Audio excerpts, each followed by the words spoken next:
Good morning. Hello, and welcome to the A Better Life Together Inc. Wednesday webinar series, Getting Past the No. This is brought to you by the ABLT Bridge Project team. My name is Melissa Ramsey, and I'm the Project and Media Coordinator at ABLT Inc. And the other members of our team, Carmela Marybow, works on outreach and administrative projects. And our team project manager and leader of the Bridge Project team is Elizabeth Jackson. Today, both of those ladies are here with us in spirit because they are finishing up their person-centered training. I know a lot of you all have probably heard about the new person-centered push. So we're gearing up for that. And again, they are definitely here with us in spirit. Really quickly, I just want to share housekeeping rules for the webinar. Please do mute your microphones and hold all of your questions or comments until the Q&A portion. At the end, you can always type your questions or comments into the chat, and I'll share those with Sarah and Clarissa first during the Q&A portion. Finally, if you're not able to stay with us until the end of the webinar, we're recording and the replay will be available on our resources page of our website by Friday afternoon, and that is at abetterlifetogether.org/resources. We are excited to have with us today Sarah Diamond and Clarisa Nguyen with Center for Community Solutions.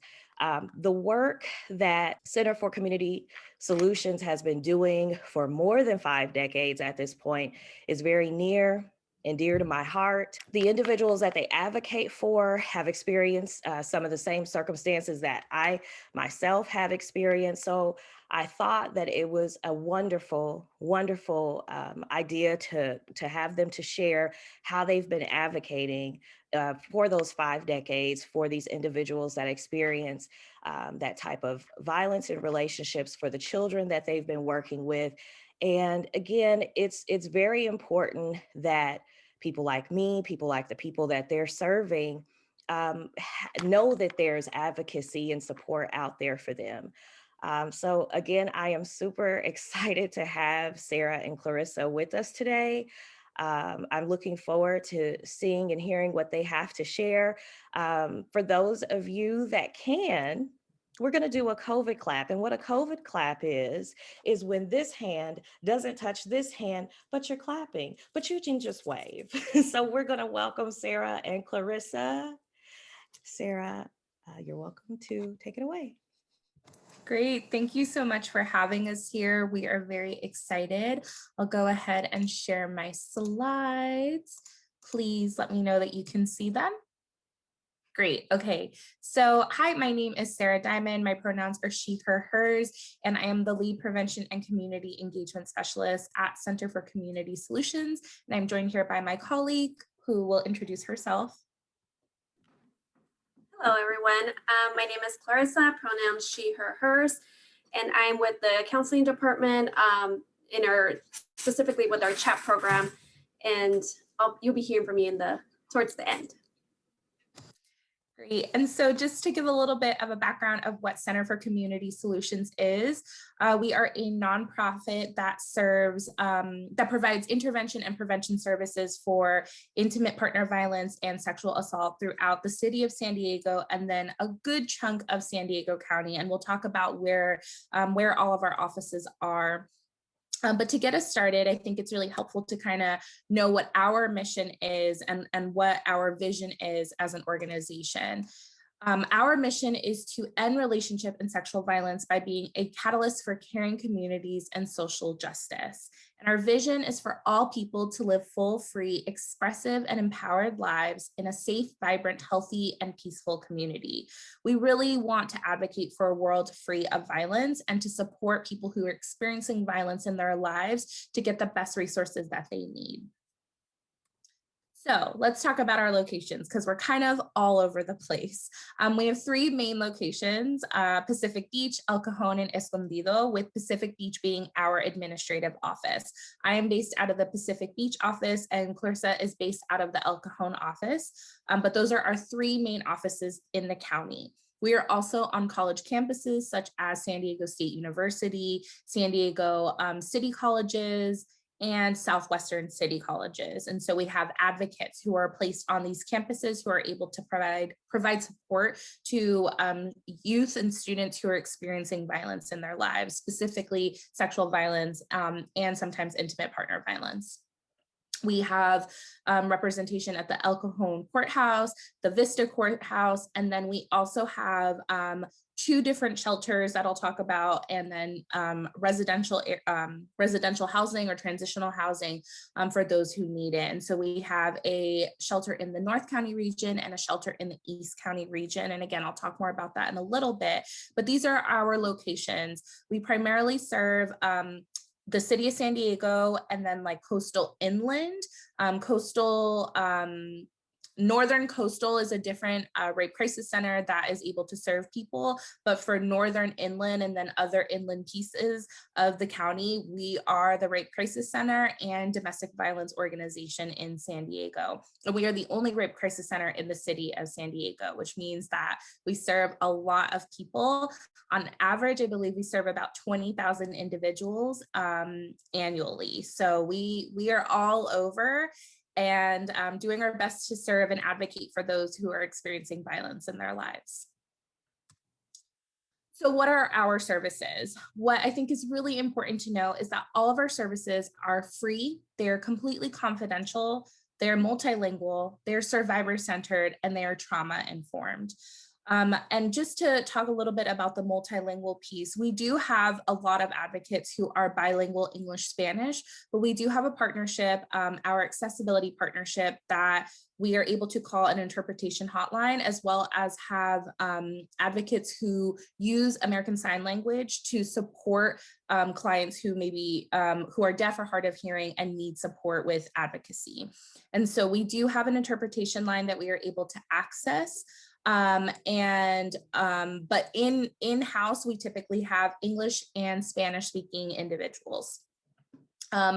All of our staff are not mandated reporters, with the exception of counseling staff, as counseling staff often have their own governing body that they have to kind of abide by. But everyone else in our agency is not considered a mandated reporter. We go through extensive training through the state of California in order to be certified as crisis counselors, and that provides us with that confidentiality piece. So we're able to assist people without having to report to law enforcement or to other entities about violence that is happening.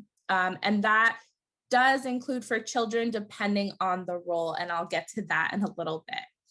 As a rape crisis center and an organization that works with survivors of intimate partner violence, we recognize that trauma is going to show up for people in many different ways, that there's no one size that fits all when it comes to trauma, and there's not one size fits all way of approaching the experiences that people are having. So we really are working with a client individually to make sure that they're getting their needs met, and that they're supported in whatever path that they choose. And that's really what we mean by survivor-centered. We want to encourage survivors to to take whatever path makes best sense for them. So we never tell a survivor, this is what you need to do. This is how you have to handle it. We present them with options and ask them, what is the best option for you in your situation? What support do you need in order to take path A or path B? If you take path A, this is what it could look like. If you take path B, this is what it could look like. And there could be multiple paths, but we want to make sure that we are advocating for the needs of survivors and clients, and presenting them with many opportunities or many options so that they can choose what's best for them. And so these are some of our services, and I'm going to go into all of these specifically, but just to name them, we do have a 24/7 hotline. We have advocacy services. Advocacy services are essentially a support person who is there for the survivor. We have counseling services, legal services, shelter services, and then prevention and education services, which is the department I am part of. So I'll dive into all of these and share more information about all of them. But something that I think is really important to know is that we do serve all survivors regardless of immigration status, of gender identity, orientation, relationship style, religion, abilities, and other identities. So regardless of the identities that someone holds, we do serve all survivors. I think that's really important to name, as a lot of times when we talk about intimate partner violence or sexual assault, we tend to assume that only women are experiencing this type of violence, and we know that that's not true. We know that there's any gender can actually experience intimate partner violence or sexual assault. So regardless of the type of relationship or the gender identity of a person or their immigration status, we're able to support all survivors. So let's dive into what our services are. So to start us off, I want to talk about our hotline. So this is a 24/7 hotline that any person can call at any time. Their role as hotline folks who are picking up the phone is to respond to survivors, friends and family, community, and service agencies. So a lot of times someone might know that a friend or a family member is experiencing intimate partner violence, or maybe that they've experienced sexual assault, and we'll get calls asking, how can I best support them? And so the hotline person will then walk them through, here's what you can do, because we want to, we never want to force a survivor to seek out our resources, but we want to share with a family member or a concerned friend, here's what you can do to maybe start that conversation with them if that is something that you're concerned about. So these are primarily our shelter staff and volunteer responders who are in charge of the hotline. And they also are able to do like brief support in that moment, or maybe even safety planning, and then refer them out to resources or connect them to the correct department in our agency. And what I mean by safety planning is sometimes someone might call and say, you know, I had to leave in a rush. I had to leave the person who was harming me. And so I'm now homeless for the evening. What can I do? Well, maybe there are no shelters available in San Diego because our shelter staff are able to contact the other shelters and figure out who has a bed opening. And so then they might plan with them, what would it look like to stay safe for the night? Who can you go to? Is there a place that you can be where it's well lit if you're nervous about safety? So that's an example of safety planning. And it doesn't always look that extreme, but that is something that a hotline responder might walk a client through, and then make sure to get them the correct resources. And so that might also look like someone calling and saying, I experienced this and I need assistance, and then connecting them to the correct department because we have other departments. So this is usually like more immediate crisis based, or I need resources and can you help me out? But this is 24/7, and this is staffed by non-mandated reporters. So anything that is said on the hotline is not mandated to be reported. We don't have to make any reports based on things that are being said in hotline. We also have our sexual assault advocacy department. And so that's kind of comprised of two different pieces. So first we'll talk about the sexual assault response team, which we call SART. And this is for people who have experienced sexual assault and are looking to have a medical examination. And so this is a 24-hour program. It operates all the time. And so in pre-pandemic times, we would have advocates actually meet a survivor at a hospital. And there are, I think, like two or three hospitals in San Diego where they would meet them at for the forensic exam. And they would provide crisis intervention support, kind of walk them through what this process might look like, and make sure that they're kind of there as like a buffer, right? And like a support person, because usually when someone is going in for a forensic exam, they are experiencing, or they have just experienced something really traumatic. And so they might be really shaken up. They might not want to talk to law enforcement. They might not want to talk to medical staff. And so that advocate is there to support them in that process, as well as connecting them to resources, giving them information about their rights and options, and then following up with them or providing them with a advocate to contact once they're done with their forensic exam, like in the days following. We also do have a domestic assault forensic exam, and this is specific to domestic violence. And this typically happens if there is an instance where someone has been strangled, as strangulation is a really high risk for death. And so we have an exam team that is able to support with that. Now, these examination teams, these forensic exams happen outside of our offices. These are with like medical professionals, and we have advocates who are able to support by attending those exams. Right now, due to COVID, we are providing tele-advocacy. So we are able to, I believe, do a video chat or even a phone call with the survivor. And because of the system that we use, all of our technology, whether it's through phone or it's through video chat, is encrypted and it's protected. So just something helpful to know. And then we have our sexual assault services. And so this is really ongoing advocacy throughout criminal and civil legal cases. And so this person is providing support to the survivor, emotional support, crisis intervention. They're connecting them to the resources that they need. They might even accompany them to court or law enforcement interviews. And then they would connect that person to CCS Legal and counseling services if that's what they wanted.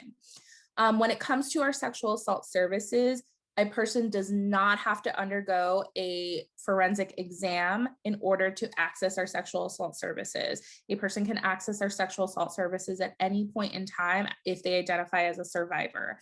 And so if the assault had happened 5-10 years ago, that is okay. They are able to still access our services. And again, they don't have to go through a medical examination. So these are our sexual assault advocacy services that we have. And then we have our legal services and advocacy. So this program typically focuses more on intimate partner violence. And it's very, very similar with the caveat that it is typically about intimate partner violence. So we have emotional support, crisis intervention, safety planning, and needs assessment. They provide connection to resources. Again, what are their rights and options? They are able to support with restraining orders and legal consultations for issues that arise in connection to sexual assault, intimate partner violence, or stalking. And they are able to accompany to law enforcement interviews and as well as court proceedings. Again, right now, that looks a little different due to COVID. We are, I believe, providing tele-advocacy for this as well. And we do, our legal services and advocacy department is actually made up of attorneys and advocates. And so advocates might be the person who they initially meet with, the survivor initially meets with. They provide information about what their rights are, and then they might connect them to one of the attorneys in our offices. I know it says here occasional direct representation on civil matters. That really does depend. I think right now at this moment, due to COVID, we are not able to provide that. There are times that has changed, and it's very specific to what they're able to do. So it's always best to call and find out directly. And I will provide Melissa with lots of information and numbers on who to call, but we do have like specific intake lines for the departments. And so I can't say right now that we are able to provide direct representation, but that might be something that we're able to assist with in the future. And then we are also able to assist with referrals to outside immigration law and other civil legal matters. And so we work with Casa Cornelia to make sure that survivors who are undocumented have like the ability to be able to have their needs met in San Diego, to go through the processes that they want without fear of deportation. So that's really important to know. We do work with people who are undocumented, and we work with Casa Cornelia to make sure that they have the visa. There is a specific visa that allows for them to stay while they're undergoing, if they choose to move forward with legal charges, like as they're going through that legal process, they have access to a document and a visa that keeps them protected essentially, and they don't have to worry about deportation, which is one of the biggest concerns that we see with undocumented survivors, and a very fair and valid concern, but that is something that we are able to support with. All right, so then we have our counseling department, and this is short-term specialized treatment for trauma related to sexual assault and relationship violence. We do have individual therapy for those who are 18 years of age. We have child therapy, which we'll talk about in a moment. And then we are able to offer group therapy as well. All of these are going to vary. In particular, group therapy, it depends on if the counselors are running groups, but we do have a counseling intake line, and they're able to provide a lot more information about if groups are happening or not. It's not on here, but I want to say that we are able to provide couples therapy if a previous assault or experience of intimate partner violence is impacting the current relationship and the survivor is not in a relationship with that person who is doing harm against them or who has done harm against them. So we're able to do therapy if it is a current relationship and a previous experience of harm is now impacting this relationship. I don't know if in the future we will be able to work with those who have done harm and those who are experiencing harm at the same time, but at this point in time, that is not something that CCS can do. And we do have counseling services at all 3 of our locations, Pacific Beach, El Cajon, and Escondido, and they are in English and in Spanish. But again, because of COVID, they are, it's teletherapy. So they're doing either a virtual call like this, face-to-face, or like a phone call. And then we have our child advocacy and therapy program. And to speak more about that, we have Clarisa here, who's able to share about her role and what CHAT program is able to do. Thank you, Sarah. Yeah, so one of the main things I really want to highlight about just counseling in general is that it doesn't have to be a recent incident. It could have been years ago, but now they want to process what they experienced. And just like all of our other services, they're all free.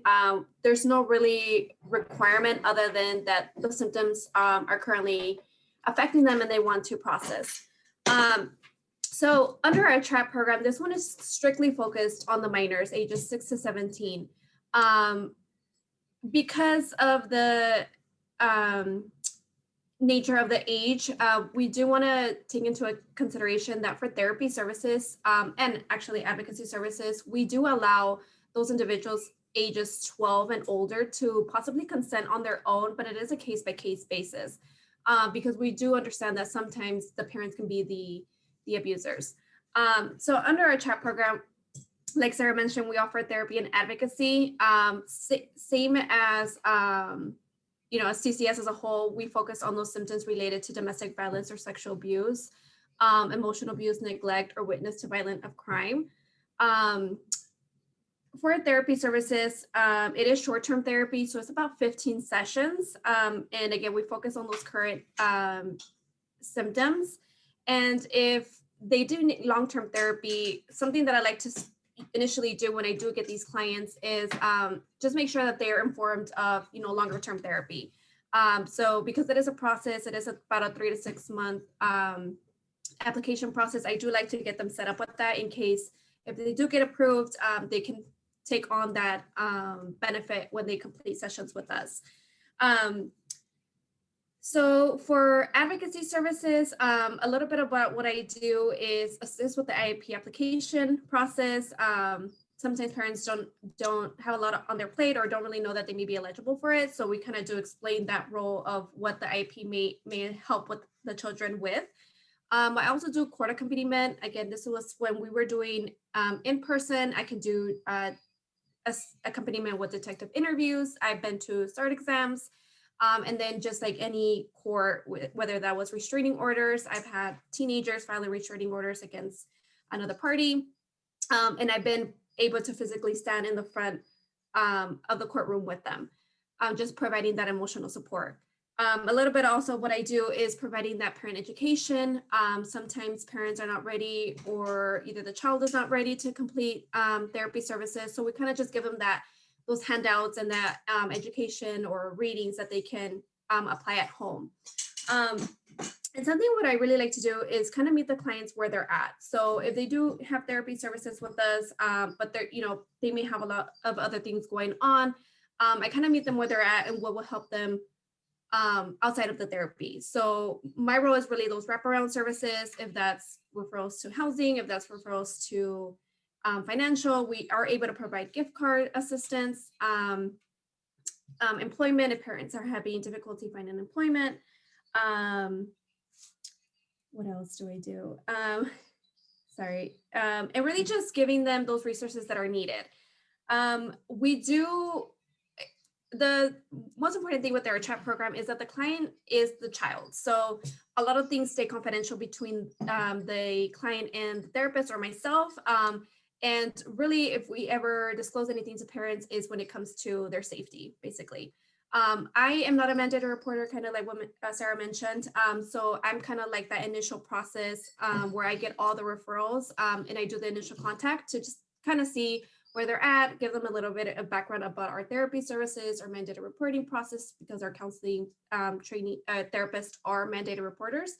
And just kind of see where they're at with that and if they want to proceed. Let's see. Yeah, I think that covers the advocacy piece. And then if you have any other questions or want a little bit more detail about each services, I'll kind of wait at the end and see if those questions come up. Thank you, Clarisa. I have a question for you actually that I think would be helpful for people to hear.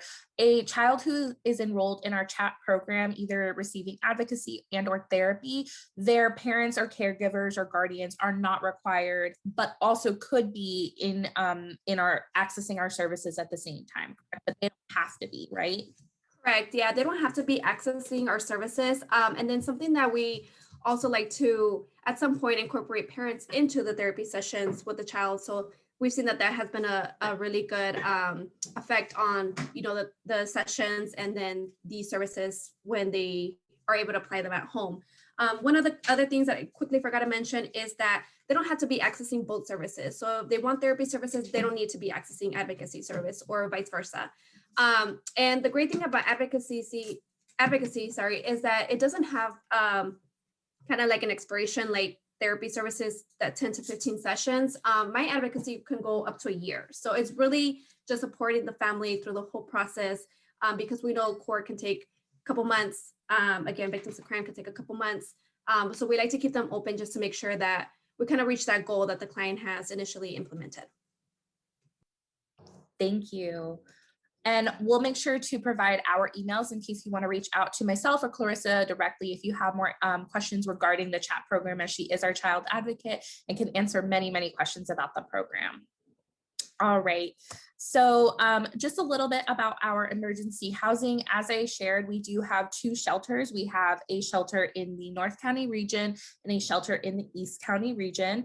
So Project Safe House is our East County region shelter, and it has 15 beds, whereas Hidden Valley House is our North County inland shelter, and that has 35 beds. And so one is just a little bit bigger. And when a client or a survivor is seeking out shelter, they typically call our hotline, and then we figure out what is the best placement for them. We are not the only shelters in San Diego County. There are a few other organizations that have shelters. And so sometimes that might look like asking one of those shelters to see how many beds they have. Right now with the pandemic, of course, it's impacting everything. So we are doing our best to make sure that we are practicing safety measures that are necessary for COVID-19. And so that might look like us having less beds, but we are able to access and figure out, do other shelters have the availability or the space to take on someone? And so at our shelters, this might look a little bit different now given the pandemic. However, typically they're doing things with children like activities. They have adult workshops and therapy, support groups, crisis intervention, and then of course connecting them to outside source services that they may need and resources. Again, that might look a little bit different right now, just given everything happening. But I do believe, and Clarisa, correct me if I'm wrong, that therapists can go to our shelters, right, and provide therapy on site. Is that correct or no? Right now with the pandemic, we're not allowed in the facilities, but we're still offering the remote telehealth or video or phone. Got it. Thank you. And then we do have our long-term shelter. Residential emergency shelters are about 28 days, I'd say, give or take, depending on the needs of the survivor. where a long-term shelter is about 12 to 18 months. And so this is going from like this emergency shelter, hopefully helping them transition into independent living. It's going to look a little bit different, but we do have 2 of those. One is in the East County region, and then one is in the North County region. And so this again is like to help that survivor get back on their feet, transition to independent living. And it's going to look a little bit different than our emergency shelters, which are just going to be for about a month or so. And it's responding to that immediate need that a person has. And then finally, we have our prevention and education department, which is the department I am a part of. So we are really focused on providing education about healthy relationships, consent, boundaries, bystander intervention to as many people as we possibly can. Of course, because we're a nonprofit, our grants really dictate how and who we are able to serve. And so we do have some grants that help us support all community members and are able to do presentations like the one here today. And then we have grants that focus on specific communities. So currently we have 2 grants that are helping keep our department afloat. And one of them focuses specifically on LGBTQIA+, homeless, foster, and transitional age youth populations. And so we work with different youth serving organizations that serve these youth populations in particular and provide them with a healthy relationships education series. And that's typically about 4 classes where we talk about healthy relationships, consent and boundaries, unpacking social norms that allow for violence to exist, and then bystander intervention. And then we also do an intergenerational community mobilization project based out of City Heights specifically. And so that is actually the project that I am a part of. We have a youth leadership team and then adult organizing team. And then they come together as an intergenerational team to work on shifting norms in City Heights that allow for violence to thrive. It's basically all about creating a network of people in the City Heights neighborhood that say violence isn't okay and we want to prevent it. Excuse me. And this is specific to City Heights because we previously had done a lot of work with youth in detention, and a lot of our youth were coming from the City Heights neighborhood and felt that nothing was ever going to change. And so we wanted to support the City Heights neighborhood, but we are not there to tell them what to do. We are not there as experts in their community. They tell us what they need in order to create a community where violence doesn't exist. So it's a really community-led project, which I think is really cool. And then, of course, we have additional trainings that we're able to provide. We can do resiliency skill building trainings. We often do like intimate partner violence 101 or sexual assault 101 or trainings like this where we talk about our services. And a lot of our prevention education happens primarily with high school age youth, youth in detention, and then community-based organizations. And then as part of our prevention education department, we also house our staff and volunteer training certification. So as I mentioned in the beginning, both Clarisa and myself have gone through training, extensive training through the state of California in order to be crisis counselors, certified crisis counselors. All staff and volunteers are required to go through that training, and that is housed in our department. It's called Crisis Intervention Training, and it is 66.5 hours. So it is quite a commitment, but this is something that we require of all staff and volunteers who will be client facing. We do have volunteer opportunities that are not client facing, but for any person who wants to support with, let's say, sexual assault forensic exam accompaniment, they would have to go through this training. That training is what provides us our mandate or non-mandated status. It gives us our confidentiality. So while it's very extensive, it is really, really crucial for us in order to support survivors. And again, that is in our department. And then of course, we do lots of community outreach and events. It looks a little different right now. We do our best to show up to events that are virtual. We are not currently doing any in-person events, but we're hoping that as vaccines are starting to roll out, that maybe within the next 6 months or so, we'll be able to be back in community spaces. So, and I would say that applies to probably all of our services as the vaccine continues to roll out and more people have access to it.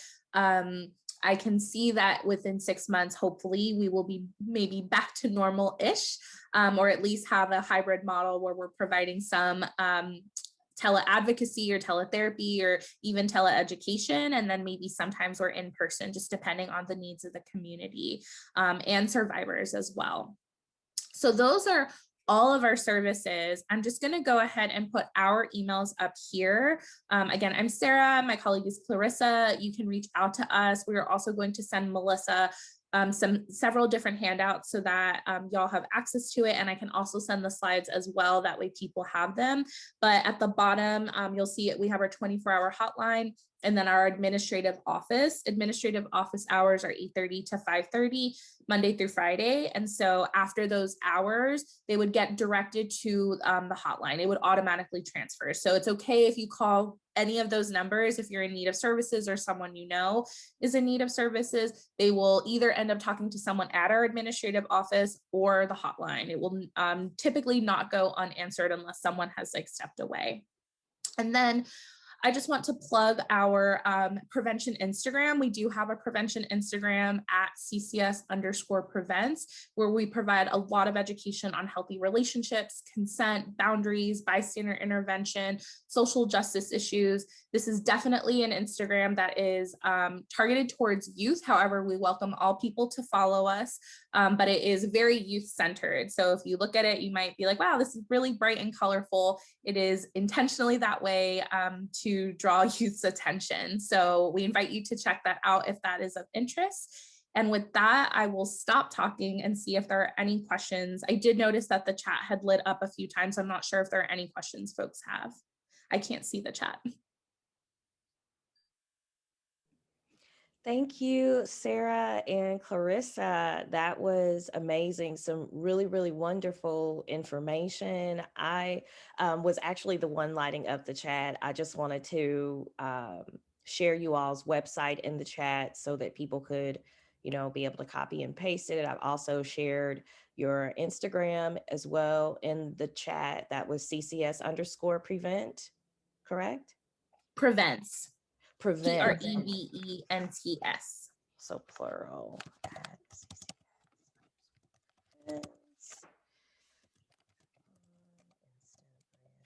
All right, I've corrected that in the chat. I think just a couple of questions.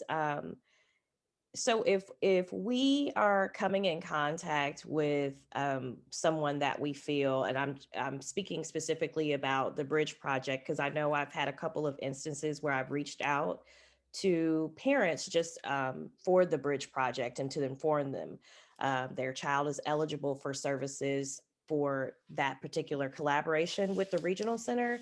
And I've heard things and I feel like they may need you all's assistance. The best course of action is to share the hotline or share the administrative office number. Either way, it'll get to the hotline so that they will be able to take advantage of your services if necessary. Yes, and you mentioned the regional center. We actually have a partnership with San Diego Regional Center and Deaf Community Services in San Diego, and so we work with them to create the accessibility partnership. And so that's making sure that Deaf Community Services is trained on what intimate partner violence looks like, right? And that San Diego Regional Services is trained on what intimate partner violence or sexual assault looks like. And then CCS as an organization is trained on how do we best serve deaf or hard of hearing clients? How do we best serve people who are coming from San Diego Regional Services or people with disabilities? And so we do have a partnership with them. And that has looked like us having access to that interpretation hotline, adapting a lot of our handouts to be in simple language so that they're accessible to people, and different things, and making accommodations. We've made a lot of physical accommodations at our offices that we obviously cannot access right now, but that was one of the biggest parts of our project, was making sure that our buildings were actually accessible to all people, and that we had lights that if someone was blind or had like low visibility, that they were able to like see the light kind of flash. That way they knew that they were able to enter, because previously our doors would just click. So if they were deaf or hard of hearing, they couldn't actually hear that it was clicking, that the door was, they were able to now open it. And so now we have lights that are visible, that way they can see that. And so we've made a few different accommodations, but we do have that partnership with them. And so if they reach out to San Diego Regional Services, San Diego Regional, services, they're able to refer them to us, or they could definitely contact us, and we are able to see if there's what we can do to like support them more like a whole rounded person, right? Like making sure that they get all the access or the services that they need. That is absolutely wonderful to hear. So I see that there's opportunity for us to collaborate in that way. I think just, the first thing that comes to mind, well, the first two things that come to mind is how do we get in touch as far as volunteering and making sure that if someone wants to connect with you for the volunteer training for you mentioned it was 66 hours or more, and it's quite a commitment, but I think that that's very, very valuable training to have. Is that only available to people who will be volunteering with your organization, or is that just available to anyone? Or is there a commitment attached for your Yeah, great question. So it is available to anyone for community partners who intend to attend but not volunteer at our organization. I believe we ask for a payment of $250 to go through the training. And if they are intend on volunteering, I believe it is $50, and we ask for a 1-year commitment just due to the extensive nature of the training. So we ask for that 1-year commitment if they're going through that. Again, there are volunteer opportunities that do not require that training if they are not going to be client facing. Those volunteer opportunities might look a little bit different right now, but we do have a volunteer program manager. Their name is Steph Walsh. And I can make sure to send you their email as well. That way you know who to contact, but I can probably write it in the chat right now. Yes, I can. Okay. It is, oh, do I need to stop sharing? Oh, yeah. Okay, there you go. Let's see, swalsh at ccsd.org. I believe that is their email. I will double check and send it to you, just so you know, but that they are our volunteer program manager, and that would be who you would contact if you're interested in volunteering with us. We do have a training manager, Cleo Spencer, and she really runs the 66-hour training. But Steph and Cleo work really closely together because Steph is responsible for the volunteer program, and Cleo's making sure that all staff and volunteers are going through that crisis intervention training. Awesome. Clarisa, did you want to add anything? Yeah, sorry, I was just going to mention really quick, and this training is offered 2 times a year, correct? So there's opportunity in the year to take this training. It depends. I think previously it was offered up to 4 times a year. Right now, because of the pandemic, I think we are doing about 2 to 3 times. It just really depends. They try and do it seasonally. And as you can imagine, virtual learning is just a different type of learning, especially with a really sensitive topic like intimate partner violence or sexual assault. So it can be really hard to do 66 hours on a computer. I know for myself as an educator, it can be really hard to talk for over like an hour at this point. And I'm used to giving hours of presentations, right? But our crisis intervention training is still operating. We just finished a group, I believe 2 weeks ago, and we will either have another cohort in April or we will do it in the summer. We almost always do one in the summer, but I think right now because of the pandemic, we're figuring out what is the need. And it really depends on how many people we have volunteering or staff. We have to have, I think, a minimum of 10 people, which we typically always meet. But if we don't have 10 people, then they're not able to do it. Sure. Lastly, I would love to have you ladies back or one of your colleagues for the bystander presentation, just because I think it's super important that people understand that if they see something, they should say something. Mm-hmm. I think that was very key to my personal experience and others that I have become aware of.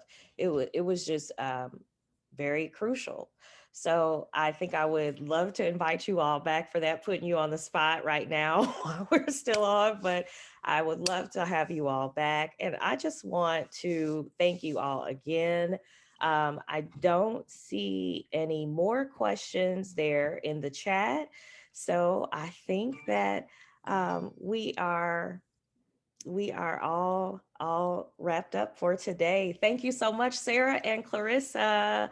COVID clap again. Thank you so much so for much for having us. having us. Yes, thank you. And I'll make sure to send out all of that information that I had shared, and I can definitely connect with you regarding the bystander intervention presentation. Awesome.